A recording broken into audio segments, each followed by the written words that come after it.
وكده بعد ما حطينا زبادي في التلاجة لمدة ساعة. بصوا ما شاء الله تحفة. حلوة جدا، متماسكة وطعمها خطير بصراحة. ندوق معلقة. ما شاء الله، شايفين الزبادي عاملة ازاي؟ ادوقها ولا ما ادوقهاش عشان اقول لكم رأيي فيها؟ لا تحفة، حلوة جدا بصراحة. بعد كده طلعنا مع بعض احلى زبادي. زبادي بتتباع غالية بره جدا، وبعدين بتبقى نص الكوباية. احنا عاملين بقى زبادي دسمة ومضمونة وزي الفل، زي ما انتوا شايفينها كده. وكده الفيديو انتهى، وانا اتأخرت فيه شوية عشان انا لازم اعملها في اليوم اللي هنسحر فيه، عشان انا بحب اعملها يوم بيوم. كده خلصنا بقى من الزبادي العادية، نروح بقى للزبادي اللي احنا قلنا هنجربها مع بعض. دي الزبادي اللي قلنا هنجربها بقى مع بعض. هي مسكت يعني جامدة، بس احنا منعرفش الطعم ايه. ماشي. دي اللي كانت نص كوباية، ودي الكوباية.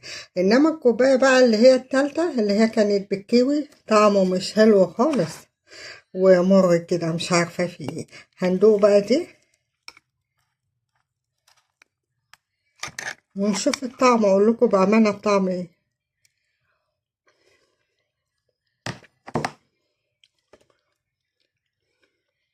حلوة بصراحة، جميلة، حلوة جدا كمان. بس اللي بالكيوي بقى طلعت طعمها مر جدا، مش حلوة.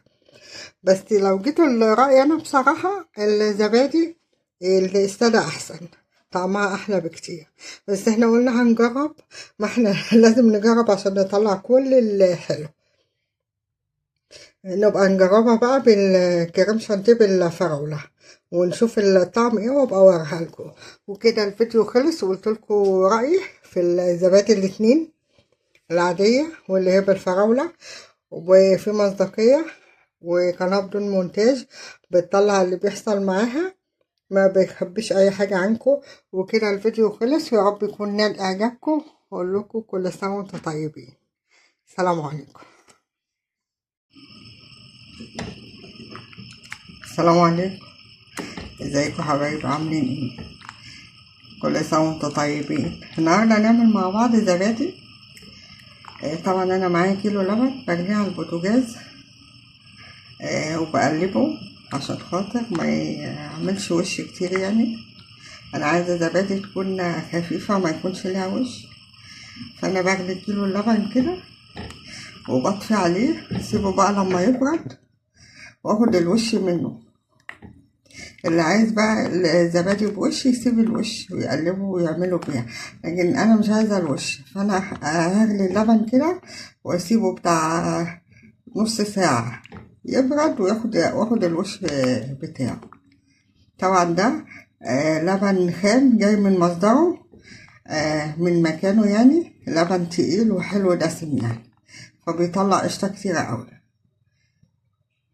هو طبعا بيحاول يغلي، بس انا مش مدياله فرصة.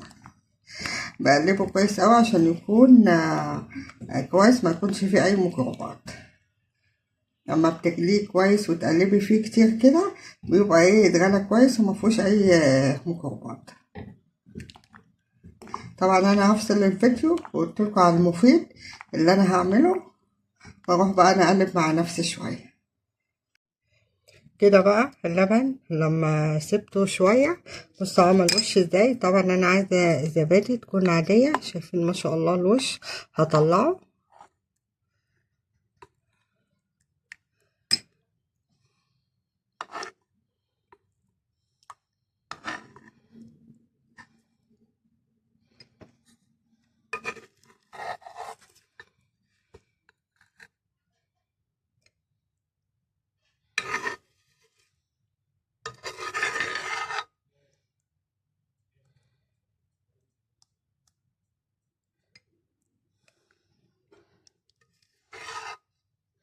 خلاص كده طلعت الوش كله واللبن دافي.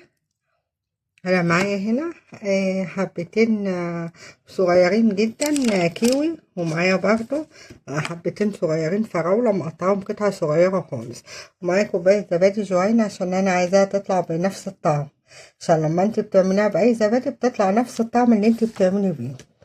هنا هشيل القشطة ونبتدي.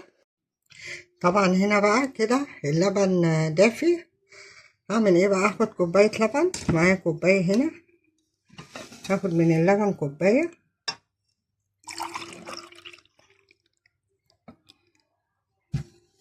وهحطه في الخلاط،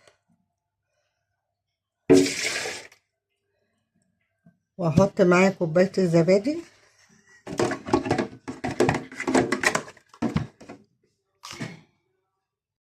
انا هنا بقى اللبن عشان خاطر ان انا هعمل بالكيوي والفراولة نجرب يعني.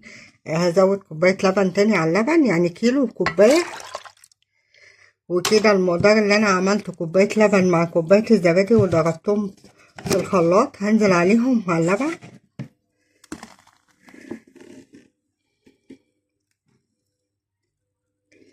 واقلب الكلام ده كله في بعضه.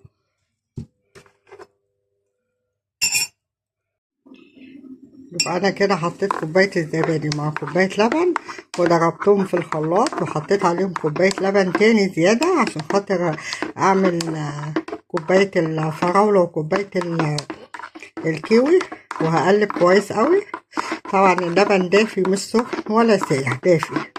ماشي كده خلاص، قلبت كويس قوي. هعمل ايه بقى؟ اجيب الكوبايات واعبي بقى الكوبايات.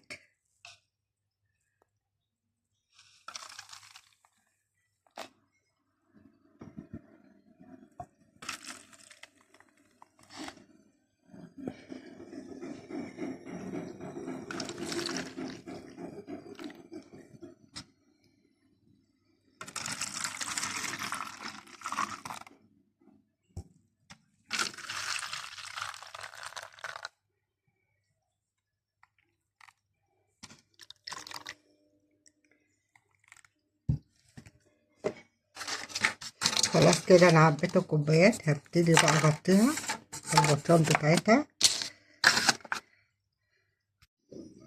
دلوقتي انا خلصت العلب وحطيتها في صينية، وهحط فيها مية سخنة، وانا طبعا مدفية الفرن. بس هنا هعمل هنا اللي بالكيوي، زبادي بالكيوي بقطع الكيوي، وزبادي بالفراولة. بس انا يا جماعة اول مرة اعملها، فانا بجربها معاكم اشوفها هتنفع ولا مش هتنفع. يعني لو نفعت هتبقى تجربة كويسة اوي. زبادي بالفواكه. ماشي، هنزلهم كده كلهم، واحط طبعا الفراولة،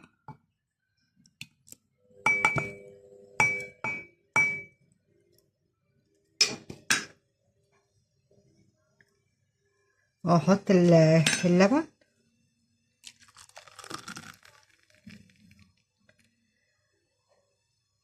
اللي بالكيوي بقى لو نجحت دي هتبقى بتاعتي عشان بحب الكيوي جدا. ماشي. وكده في كوباية زادت، هنحط عليها شوية الفراولة التانيين واحنا وحظنا بقى. طلعت حلوة ماشي، ما طلعتش حلوة برضه هناكلها مش هنسيبها. بس ان شاء الله انا متفائلة تطلع حلوة، يبقى فاكهة طبيعية احسن ما اجيب كريم شانتيه بطعم الفراولة او بالحاجات دي. هكمل الكوباية التالتة وانا حطاها في كوباية ازاز عشان خاطر تشوفوا لون الفاكهة فيها. طبعا بقلب كده، وبقلب التانية، وبقلب التالتة عشان خاطر الفاكهة تندمج مع اللبن والزبادي. وكده بقى نرصهم برضو في الصينية.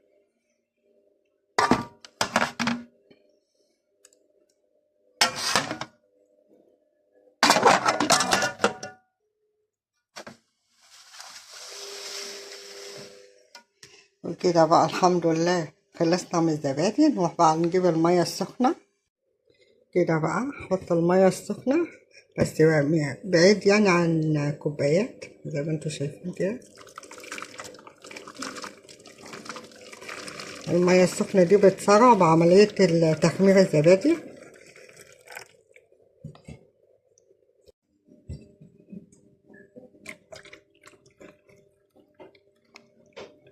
يعني اخلي تلتين الصينية كده. وكده خلصنا احلى زبادي. نروح بقى نحطها في الفرن ونستنى بقى 6 ساعات ونبص عليها. بس هي ان شاء الله هتطلع كويسة. وادعوا بقى معايا ان اللي بالفواكه تطلع كويسة. ماشي. طبعا انا قناة بدون مونتاج، في مصداقية. الحاجة اللي بتطلع كويسة زي ما بتطلع بطلعها. وان شاء الله نرجع لبعض بعد 6 ساعات. هو الجو كويس يعني مش ساقع أوي. طبعا انا غطيتها كده بفوطة برضه عشان خاطر تسرع من عملية التخمير. وكده الزبادي طلعت معانا ما شاء الله زي ما انتوا شايفين كده. بس هتحتاج طبعا تتحط في التلاجة شوية، هي متماسكة جدا على فكرة، بس تتحط في التلاجة شوية عشان ايه؟ عشان تمسك، بس مش عاملة وش يعني. ماشي. نشوف بقى اللي هي بالفاكهة. يلا سموا بقى. الرحمن الرحيم.